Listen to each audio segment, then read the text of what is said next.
This is an unboxing video for the GEKO Dashcam Xpedition model X100. This is a 1080p HD dashcam.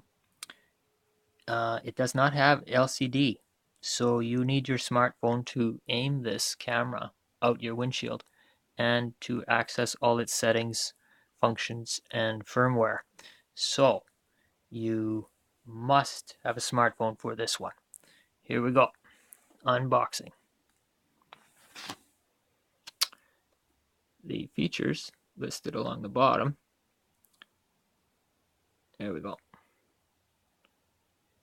We'll look at some of these in the next video, but basically it has built-in GPS. It has a G sensor for a crash, so it will record up into the crash and protect that video from overwrite or deletion. The Bluetooth functionality is interesting. The Wi-Fi access to your smartphone is interesting. The built-in battery has 20 minutes approximately. So let's take a look inside in a moment. This is the rear. Some of the features again. The GPS with Google Maps. Interesting. The model number here on the bottom might not be what you think.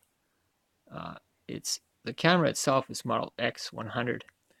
The 16G means it comes this box with the 16 gigabyte micro SD card. That's all that means. Your box might have a different size or might not offer it at all. That's what that means.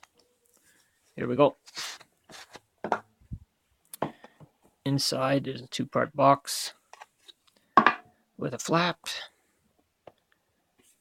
and your quick start guide, which you're going to need for the status indicator lights.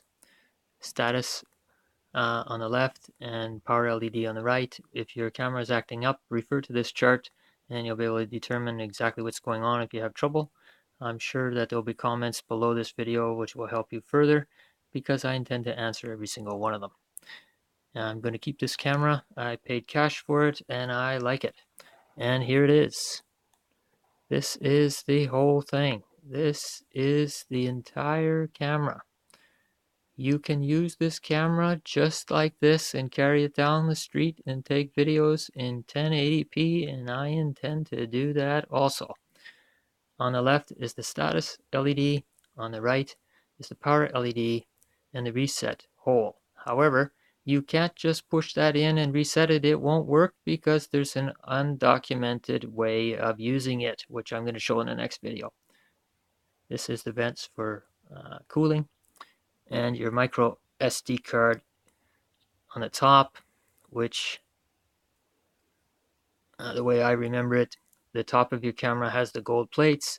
The gold plates for your SD card also go up, so that's the best way. The one that they gave is it's not named. There is no actual name on it, so I would think that that might mean something other than it's not the greatest.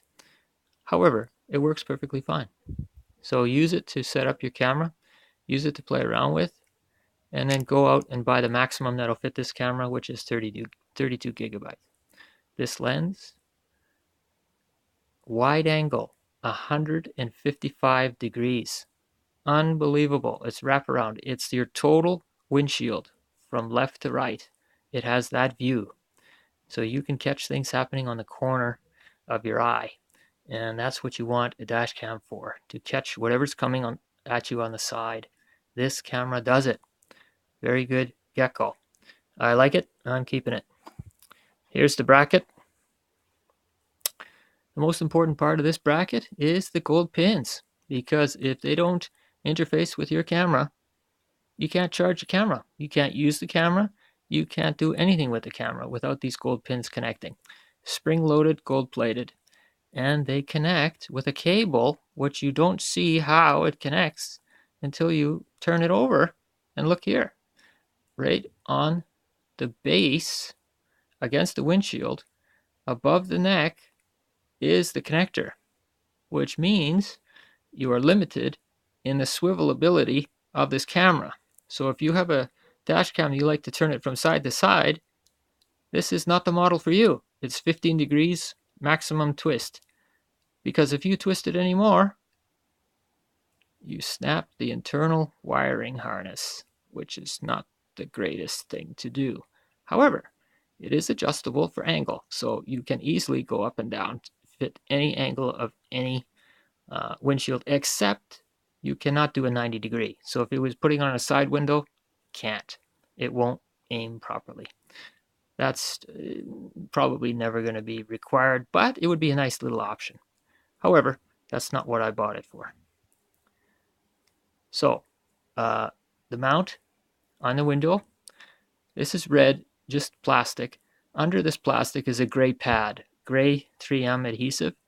Some of them are black. I would have preferred black myself, but this one's a light gray.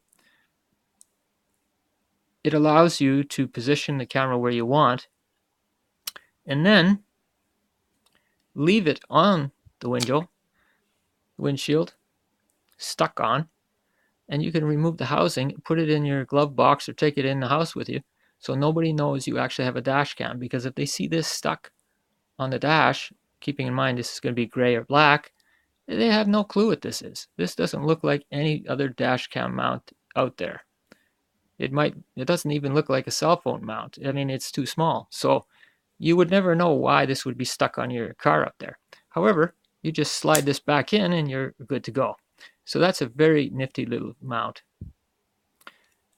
Okay, we'll talk more about this in the next video. I'm going to do a setup video which really details all the undocumented things that you need to know.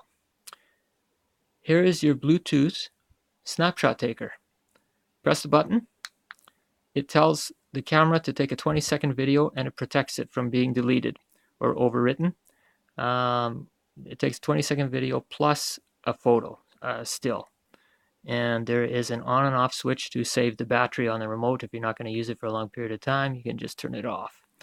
And it comes with a wonderful little adhesive pad, which you can access through the coin slot with a coin to undo the battery, which is a 2032 standard 3-volt battery.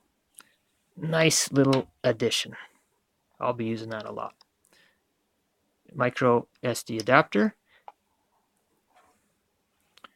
Your power charger with 2 ports. And the best way to plug this in, all black is the top. The black with the labeling is the bottom, which actually says that it is 5 volts, and the top is 2.1 amp and the bottom is 1 amp. So you have 2. They want you to connect your camera to the top one, 2.1 amp. Use the lower 1 amp for your cell phone or to charge whatever you want. The top one, use it only for your camera. That's what I've been doing, and I haven't had any trouble at all. Okay, here's your 3.5 meter USB cord, which comes with a present. Another 3M sticky for your windshield. So you can, in fact, reposition the mount or put it in a different vehicle. I would have liked to have had 2 of these little clips. That would have been nice, but that's okay. I only have the 1 car at the moment. So here we are, the cord with the beefed up connector. And there's a reason for that. The cord is thick, so it won't get cut easily when you're routing it through your interior. But this cable is important.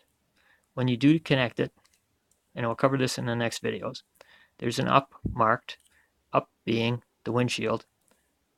In the middle of the night, you won't be able to figure out which way is up, but you'll be able to feel the embossed lettering. And when you connect it, what some people have been doing is pushing too far and pushing this gap. They're thinking there shouldn't be a gap. That's normal. There should be a gap. So please be careful of that. And it gives you the grip pads so that when you pull it out, you have something to hold on to. Don't pull it by the cord or you'll break it. There we are. That's our unboxing of the GEKO Xpedition X100 dash cam. Please see the next video for setup details and more in-depth user features that are undocumented and not in this manual that you need to know, or you'll have trouble. See you on the next video. If you like this one, please indicate with the appropriate thumbs up and post your comments below, and also post them in the next video, and I will answer all of them because I'm going to keep this dash cam and I will be reviewing this video and updating it into the future. So I hope this is helpful. See you on the next video. Thank you for watching.